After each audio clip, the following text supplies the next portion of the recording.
Bonjour à tous, dans cette nouvelle vidéo de retouchephotoenligne.com, je vais vous présenter PiMagic, donc un logiciel de retouche en ligne ultra simple à utiliser, donc que je classerai dans la catégorie des logiciels de retouche rapide, donc il s'appelle PiMagic. Donc on va voir ça tout de suite avec une petite démo à la clé. Donc pour commencer, on se rend sur le site de Peacock, donc qui est l'éditeur de PiMagic, et on scrolle avec la souris jusqu'en dessous de la photo pour pouvoir lancer l'interface de l'outil. Donc la première chose qu'il nous demande, c'est soit de choisir des dimensions de largeur et d'auteur de sortie de l'image. Donc si vous avez déjà une idée de la taille de l'image que vous voulez obtenir, donc vous pouvez essayer ici, c'est ce qu'on va commencer par faire. Soit on peut opter pour dimensionnement libre, on le fera après, vous allez voir la différence. Donc ici par exemple je vais saisir 630 de large, donc qui est la largeur des images que je publie dans les articles du blog.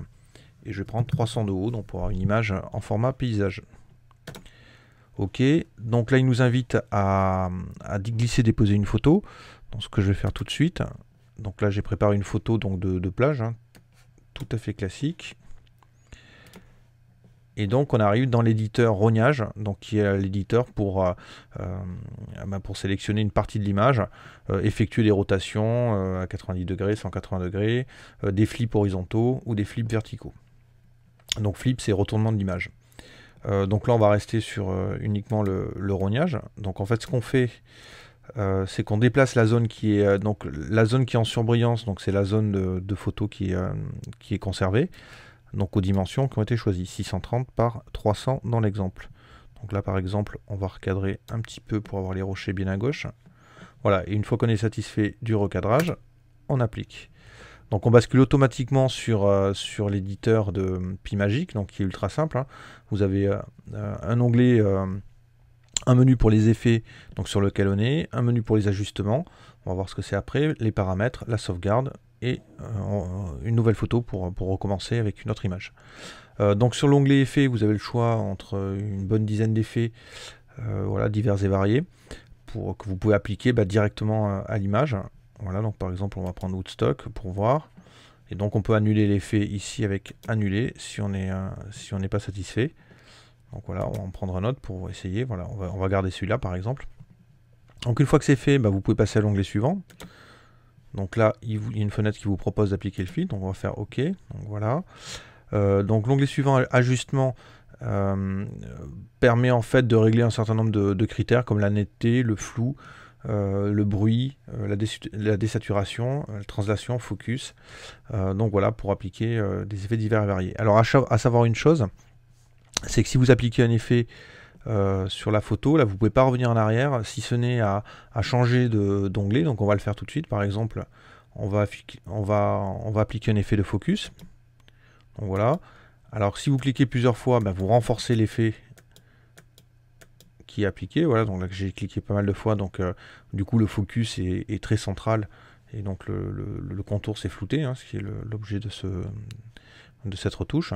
Donc par contre, si vous n'êtes pas satisfait de cette retouche, donc le seul moyen d'annuler, c'est de revenir par exemple à l'effet précédent. Donc souhaitez-vous appliquer le filtre, vous faites fermer, et donc là le filtre a été automatiquement annulé.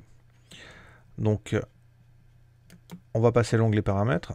Souhaitez-vous appliquer le filtre, vous faites fermer. Voilà, à nouveau.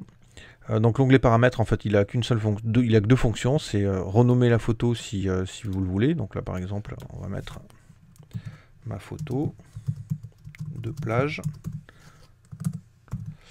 et de choisir le type d'extension du fichier. Donc soit PNG si vous avez des fonds transparents à gérer ou s'il y a peu de couleurs dans votre image, soit JPEG si votre image est une photo, comme c'est le cas ici, et que vous voulez rendre plus de détails. Donc on va choisir JPEG.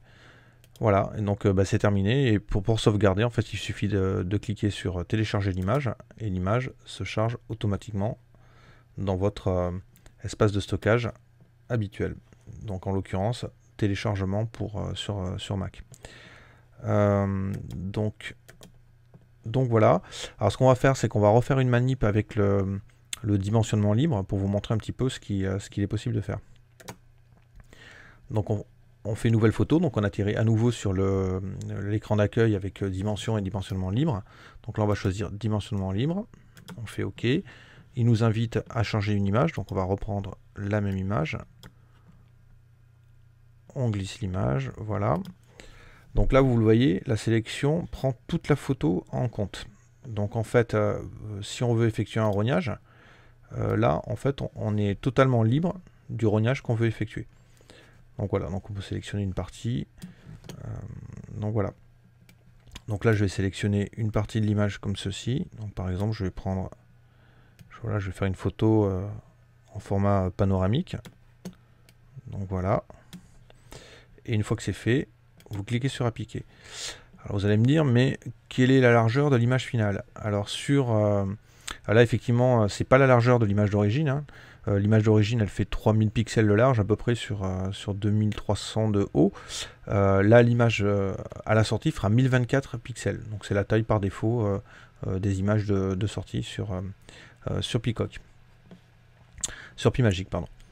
Donc voilà, donc après vous pouvez appliquer différents effets comme tout à l'heure. Donc là ce qu'on va faire c'est qu'on va sauvegarder l'image tout de suite. Donc là c'est un petit peu plus long puisque l'image est un peu plus grande.